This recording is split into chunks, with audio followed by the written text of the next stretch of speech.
Section 5. In the lands of the heathen. Ye are my witnesses, saith the Lord, and my servant whom I have chosen. Isaiah 43, verse 10. Chapter 39. In the court of Babylon. This chapter is based on Daniel chapter 1. Among the children of Israel who were carried captive to Babylon at the beginning of the 70 years' captivity were Christian patriots, men who were as true as steel to principle, who would not be corrupted by selfishness, but who would honor God at the loss of all things. In the land of their captivity, these men were to carry out God's purpose by giving to heathen nations the blessings that come through a knowledge of Jehovah. They were to be his representatives. Never were they to compromise with idolaters. Their faith and their name as worshippers of the living God they were to bear as a high honor. And this they did. In prosperity and adversity they honored God, and God honored them. The fact that these men, worshippers of Jehovah, were captives in Babylon, and that the vessels of God's house had been placed in the temple of the Babylonish gods, was boastfully cited by the victors as evidence that their religion and customs were superior to the religion and customs of the Hebrews. Yet through the very humiliations that Israel's departure from him had invited, God gave Babylon evidence of his supremacy, of the holiness of his requirements, and of the sure results of obedience. And this testimony he gave as alone it could be given, through those who were loyal to him. Among those who maintained their allegiance to God were Daniel and his 3 companions, illustrious examples of what men may become who unite with the God of wisdom and power. From the comparative simplicity of their Jewish home, these youth of royal line were taken to the most magnificent of cities and into the court of the world's greatest monarch. Nebuchadnezzar spake unto Ashpenaz, the master of his eunuchs, that he should bring certain of the children of Israel, and of the king's seed, and of the princes, children in whom was no blemish, but well favored, and skillful in all wisdom, and cunning in knowledge, and understanding science, and such as had ability in them to stand in the king's palace. Now among these were of the children of Judah, Daniel, Hananiah, Mishael, and Azariah. Seeing in these youth the promise of remarkable ability, Nebuchadnezzar determined that they should be trained to fill important positions in his kingdom. That they might be fully qualified for their life work, he arranged for them to learn the language of the Chaldeans, and for 3 years to be granted the unusual educational advantages afforded princes of the realm. The names of Daniel and his companions were changed to names representing Chaldean deities. Great significance was attached to the names given by Hebrew parents to their children. Often these stood for traits of character that the parent desired to see developed in the child. The prince in whose charge the captive youth were placed gave unto Daniel the name of Belteshazzar, and to Hananiah of Shadrach, and to Mishael of Meshach, and to Azariah of Abednego. The king did not compel the Hebrew youth to renounce their faith in favor of idolatry, but he hoped to bring this about gradually. By giving them names significant of idolatry, by bringing them daily into close association with idolatrous customs, and under the influence of the seductive rites of heathen worship, he hoped to induce them to renounce the religion of their nation and to unite with the worship of the Babylonians. At the very outset of their career, there came to them a decisive test of character. It was provided that they should eat of the food and drink of the wine that came from the king's table. In this the king thought to give them an expression of his favor and of his solicitude for their welfare. But a portion having been offered to idols, the food from the king's table was consecrated to idolatry, and one partaking of it would be regarded as offering homage to the gods of Babylon. In such homage, loyalty to Jehovah forbade Daniel and his companions to join. Even a mere pretense of eating the food or drinking the wine would be a denial of their faith. To do this would be to array themselves with heathenism and to dishonor the principles of the law of God. Nor dared they risk the enervating effect of luxury and dissipation on physical, mental, and spiritual development. They were acquainted with the history of Nadab and Abihu, the record of whose intemperance and its results had been preserved in the parchments of the Pentateuch, and they knew that their own physical and mental power would be injuriously affected by the use of wine. Daniel and his associates had been trained by their parents to habits of strict temperance. They had been taught that God would hold them accountable for their capabilities and that they must never dwarf or enfeeble their powers.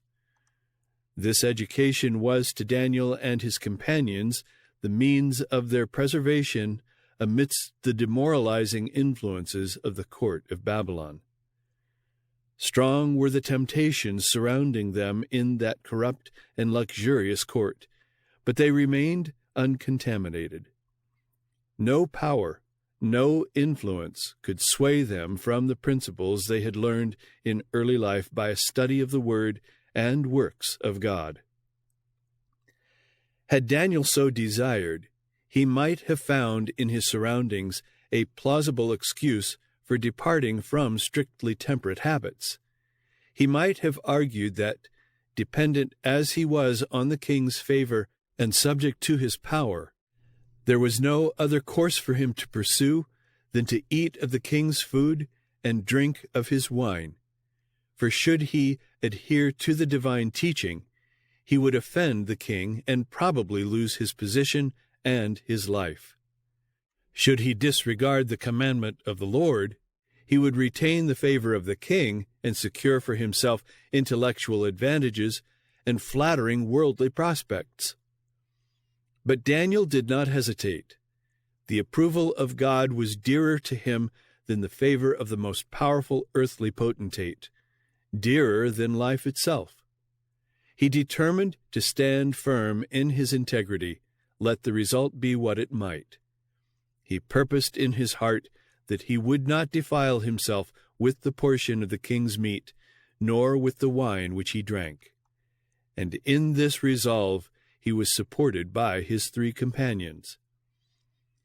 In reaching this decision, the Hebrew youth did not act presumptuously, but in firm reliance upon God.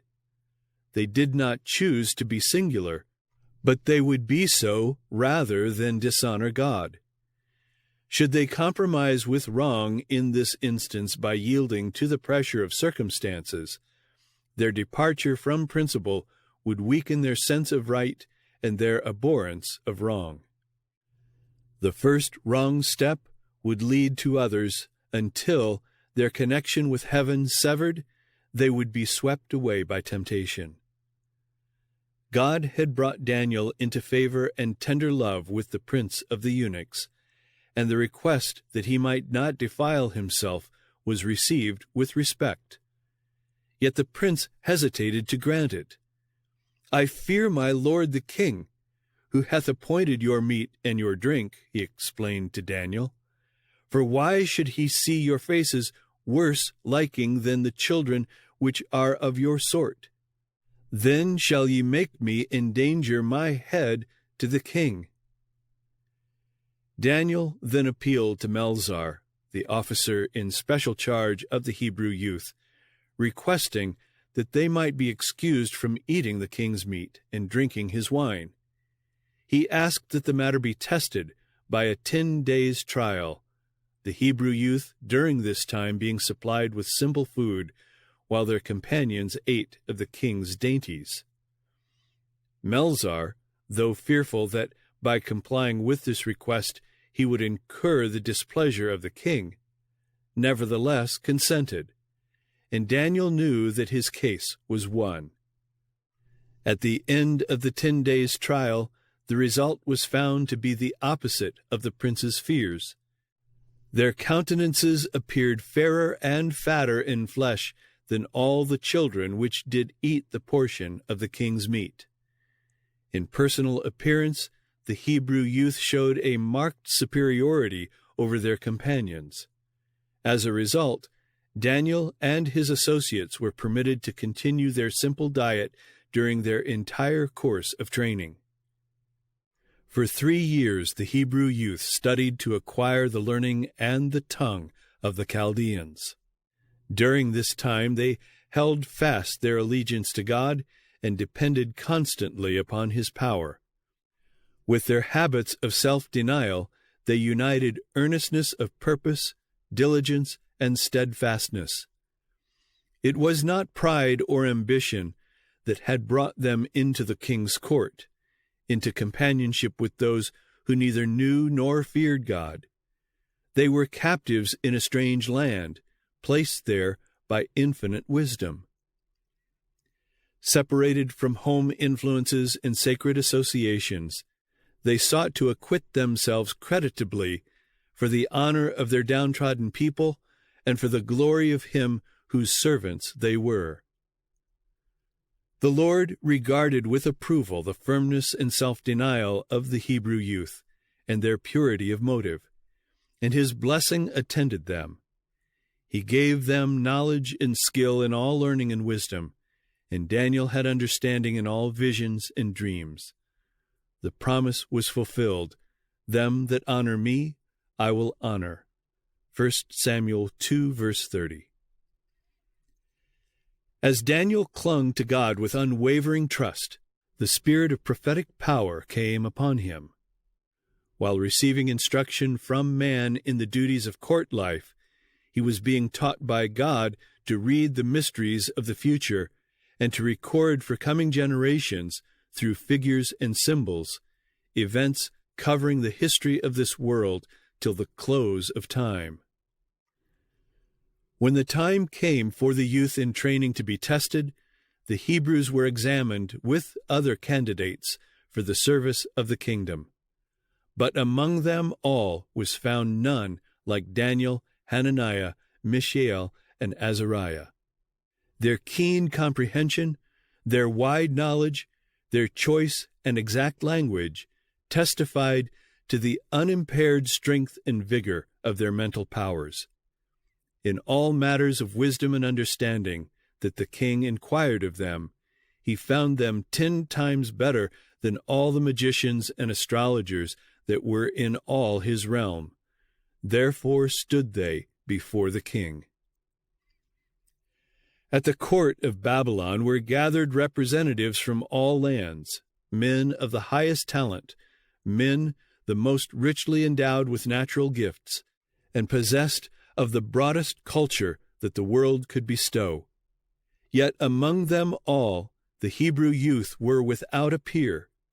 In physical strength and beauty, in mental vigor and literary attainment, they stood unrivaled.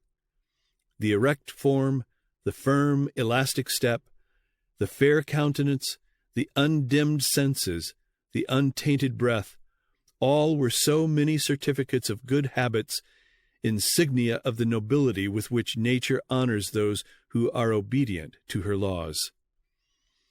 In acquiring the wisdom of the Babylonians, Daniel and his companions were far more successful than their fellow students, but their learning did not come by chance. They obtained their knowledge by the faithful use of their powers, under the guidance of the Holy Spirit. They placed themselves in connection with the source of all wisdom, making the knowledge of God the foundation of their education. In faith, they prayed for wisdom, and they lived their prayers. They placed themselves where God could bless them. They avoided that which would weaken their powers and improved every opportunity to become intelligent in all lines of learning. They followed the rules of life that could not fail to give them strength of intellect. They sought to acquire knowledge for one purpose, that they might honor God. They realized that in order to stand as representatives of true religion amid the false religions of heathenism, they must have clearness of intellect and must perfect a Christian character. And God Himself was their teacher. Constantly praying, conscientiously studying, keeping in touch with the unseen, they walked with God as did Enoch.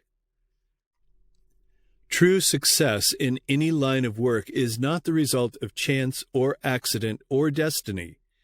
It is the outworking of God's providences, the reward of faith and discretion, of virtue and perseverance.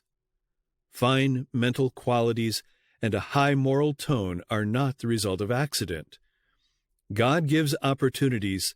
Success depends upon the use made of them. While God was working in Daniel and his companions to will and to do of His good pleasure, they were working out their own salvation. Philippians 2, verse 13. Herein is revealed the outworking of the divine principle of cooperation, without which no true success can be attained. Human effort avails nothing without divine power, and without human endeavor, divine effort is with many of no avail. To make God's grace our own, we must act our part. His grace is given to work in us, to will and to do, but never as a substitute for our effort. As the Lord cooperated with Daniel and his fellows, so He will cooperate with all who strive to do His will. And by the impartation of His Spirit, He will strengthen every true purpose, every noble resolution. Those who walk in the path of obedience will encounter many hindrances. Strong, subtle influences may bind them to the world, but the Lord is able to render futile every agency that works for the defeat of His chosen ones. In His strength, they may overcome every temptation, conquer every difficulty. God brought Daniel and his associates into connection with the great men of Babylon, that in the midst of a nation of idolaters they might represent His character. How did they become fitted for a position of so great trust and honor? It was faithfulness in little things that gave complexion to their whole life. They honored God in the smallest duties, as well as in the larger responsibilities. As God called Daniel to witness for Him in Babylon, so He calls us to be His witnesses in the world today. In the smallest as well as the largest affairs of life, He desires us to reveal to men the principles of His kingdom. Many are waiting for some great work to be brought to them, while daily they lose opportunities for revealing faithfulness to God. Daily they fail of discharging with wholeheartedness the little duties of life. While they wait for some large work in which they may exercise supposedly great talents, and thus satisfy their ambitious longings, their days pass away. In the life of the true Christian, there are no non-essentials. In the sight of omnipotence, every duty is important. The Lord measures with exactness every possibility for service. The unused capabilities are just as much brought into account as those that are used. We shall be judged by what we ought to have done, but did not accomplish because we did not use our powers to glorify God. A noble character is not the result of accident. It is not due to special favors or endowments of providence. It is the result of self-discipline, of subjection of the lower to the higher nature, of the surrender of self to the service of God and man. Through the fidelity to the principles of temperance shown by the Hebrew youth, God is speaking to the youth of today. There is need of men who, like Daniel, will do and dare for the cause of right. Pure hearts, strong hands, fearless courage are needed, for the warfare between vice and virtue calls for ceaseless vigilance. To every soul, Satan comes with temptation in many alluring forms on the point of indulgence of appetite. The body is a most important medium through which the mind and the soul are developed for the upbuilding of character. Hence it is that the adversary of souls directs his temptations to the enfeebling and degrading of the physical powers. His success here often means the surrender of the whole being to evil. The tendencies of the physical nature, unless under the dominion of a higher power, will surely work ruin and death. The body is to be brought into subjection to the higher powers of the being. The passions are to be controlled by the will, which is itself to be under the control of God. The kingly power of reason, sanctified by divine grace, is to bear sway in the life. Intellectual power, physical stamina, and the length of life depend upon immutable laws. Through obedience to these laws, man may stand conqueror of himself, conqueror of his own inclinations, conqueror of principalities and powers, of the rulers of the darkness of this world, and of spiritual wickedness in high places. Ephesians 6, verse 12. In that ancient ritual which is the gospel in symbol, no blemished offering could be brought to God's altar. The sacrifice that was to represent Christ must be spotless. The Word of God points to this as an illustration of what His children are to be, a living sacrifice, holy and without blemish. Romans 12, verse 1, Ephesians 5, verse 27. The Hebrew worthies were men of like passions with ourselves, yet, notwithstanding the seductive influences of the court of Babylon, they stood firm, because they depended upon a strength that is infinite. In them a heathen nation beheld an illustration of the goodness and beneficence of God and of the love of Christ. And in their experience we have an instance of the triumph of principle over temptation, of purity over depravity, of devotion and loyalty over atheism and idolatry. The spirit that possessed Daniel, the youth of today may have. They may draw from the same source of strength, possess the same power of self-control, and reveal the same grace in their lives, even under circumstances as unfavorable. Though surrounded by temptations to self-indulgence, especially in our large cities, where every form of sensual gratification is made easy and inviting, yet by divine grace their purpose to honor God may remain firm. Through strong resolution and vigilant watchfulness, they may withstand every temptation that assails the soul. But only by him who determines to do right because it is right will the victory be gained. What a life work was that of these noble Hebrews! As they bade farewell to their childhood home, little did they dream what a high destiny was to be theirs. Faithful and steadfast, they yielded to the divine guiding so that through them God could fulfill His purpose. The same mighty truths that were revealed through these men, God desires to reveal through the youth and children today.